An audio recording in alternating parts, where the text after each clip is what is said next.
Currently, I'm a representative for Douglas County, Ozark County, and half of Taney. I always say that I have the cow side of Taney. I've got Forsyth East. And if you know Ozark County, you know Douglas County, it looks a whole lot like Thayer. The big difference is we don't have a railroad. By the way, Ozark County doesn't have a Walmart. Ozark County doesn't have any more than 2-lane roads. Ozark County does not have a McDonald's. We have one stoplight. Some people say, well, you don't understand rural. And I said, you haven't been to Ozark County. Absolutely love it there, and I'm so proud that I've had the opportunity to be of service to folks like Ozark County, Douglas County, Thayer. I am a constitutional conservative. And some people will say, well, what does that mean, Karla? And what that means is that because of the freedoms, we talked about protecting our constitutional rights, because of our freedoms and liberties and opportunities given to me by our Constitution is the only reason I am standing before you all today. Raised by a single mom, she was married at 15. She ended up having 3 children by the time I lost my mic. Can you hear me? Old cheerleader right here, old cheerleader. Three kids by the time she was 18 years old. You can imagine she didn't finish high school. She didn't finish high school. Mom worked every job she could find, right? Washed dishes. She cleaned houses. She waited tables. She worked third shift factory. She even dispatched for the Ozark County Sheriff's Department. Everything you can imagine. We bumped around a lot looking for jobs. There was times when we were homeless. Ended up in Theodosia, Missouri. Do y'all know where Theodosia is? Down there on the lake of the banks of Bull Shoals. Went to school there, Moody Tooty. Went on to Gainesville High School. Mom taught me 2 things: keep your word and work hard, because nobody owes you anything. Nobody owes you anything, and your government doesn't either. Your government does not owe you a dime. You make it on your own. She never took one government subsidy. I never took one student loan, not even free reduced lunch. Went on to College of the Ozarks. Went on and got a few more degrees. Finished my doctorate out of MU, Ed Leadership, Policy Analysis. I have Masters and Specialists in Finance and Law. I can tell you this. I know that I'm a constitutional conservative, not because I read it in a book or not because it sounds good, but it's because of my and my family's life experiences. I waited tables. You know, I'm eligible for Social Security and I put 30 years in education, but you know why? I waited tables for 10 years to offset my teaching job. Just like farmers, we got to have a job to support our habit, don't we? I'd say she's a hard worker.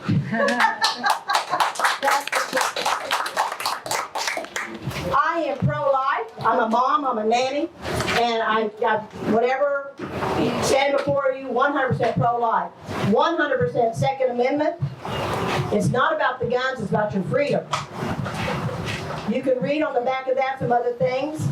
What I like to do, what I want to do is be able to be of service to you. I'm the senator that you can pick up the phone and call and say, hey Karla, we've got a problem, and I will help you. You will learn from my House representatives, you call my office, in 24 hours you're going to get a call back. Same thing in my Senate office. Long story short, superintendent of schools, teacher, principal, assistant commissioner of education. I even spent some time working with a very large system in the U.S. Department of Education around the nation. But my thing is, I want to be of service to you. I'll hush now because it's hot. And I appreciate you all coming out. Thank you. Thank you very much. Well, right now, as you all know, Obamacare was a disaster. About 200%, our insurance premiums went up 200%. We only have one insurer that will cover us. There's no market. There's no truly market that we believe in that's really there for people who are even using the Medicaid. Right now in November, you're going to have an opportunity to decide whether or not you want to bring that into Missouri. So my recommendation would be go to the polls and make sure that you make your wishes known there on the November ballot. But I can tell you that as your state senator, I think we have a lot of work to do with the Medicaid system as a whole. It needs to be run efficiently and to be of service, of which it was meant to be. It was meant to be created so that folks can go and get service, to be able to be supported, and they be able to work through whatever their issues are, whether it be a doctor visit, various tests, whatever it is, pharmaceuticals. So we need to get to clean up that system. I would perpetuate a system that seems to me is pretty wrought with problems. But what my thing is I want to work towards whatever it takes. Affordable health care that is in your area, and we gotta do something about the pharmaceutical. Right. That's a good aim. I can tell you that I worked on some legislation last session, and I was trying to shore up to where nobody can ever change the language of the Second Amendment or do anything to change the Second Amendment of constitutional law. And I will continue to work on that, working directly with the National Rifle Association and those folks, because I think what we have to do is say, don't jack with it. It's all right. I understand the situation and kind of watched it when I first looked into the Senate race.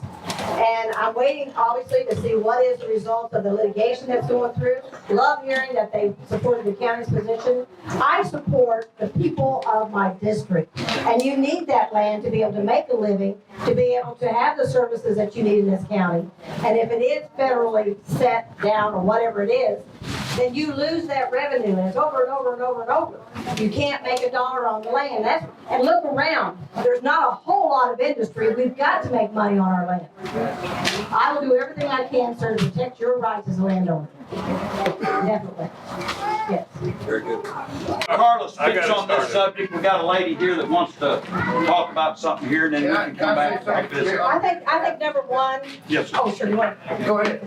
But I look around and I see the same thing in where I live and the same thing here. And the first thing is that you absolutely have to have a voice at the table. You have to be involved in, and right there in the middle of the conversations that are happening at the state and the federal level. You've got to have a voice at the table. And then you've got to come with a prepared plan, strategic plan. What are the assets here? What are the things that we know? We know we have hardworking people here. We know we have people who want to invest in this area. Get your assets together, get the ideas of what the challenges are, prioritize those challenges and address them. You've got to be strategic about it. We can talk about, yeah, we got to have some infrastructure, and what does that look like? You've got to have a workforce. What does that look like? You've got to bridge the difference between what industry needs and what we're teaching our kids on what to do. There has to be a strategic plan at this level that is built upon across the Senate. 8 counties make up this Senate race, guys. 8 counties make up this Senate district. 5 of those are on the poorest counties of the state. Top 10 list. 5 of them. Poorest counties of the state. We have work to do, and if we will do the economic development work, we will have less drug use. We will have less crime. We will have less just economic depression that happens across these areas. I'm with you to start that work, and I would love to have your support.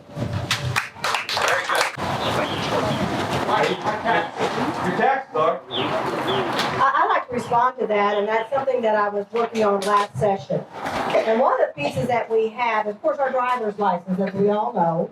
We all have a driver's license. Even if I come over on a visa, I go to the courthouse and I go through my driver's license. And one of the things that we need is to be able to put on our driver's license, just like if I was a donor, you put a little flag on there and that says I'm a U.S. citizen. Because you have to prove that you're a U.S. citizen, and there are documents that you have to prove when you get your license or when you get to be a U.S. citizen. And you can get a license if you're not a citizen, but you don't have a flag on it. So when you go to get your debit, when you go to get your housing, when you go to get your other things, you ask for that license. If you don't have the license and you don't have the flag, you don't go.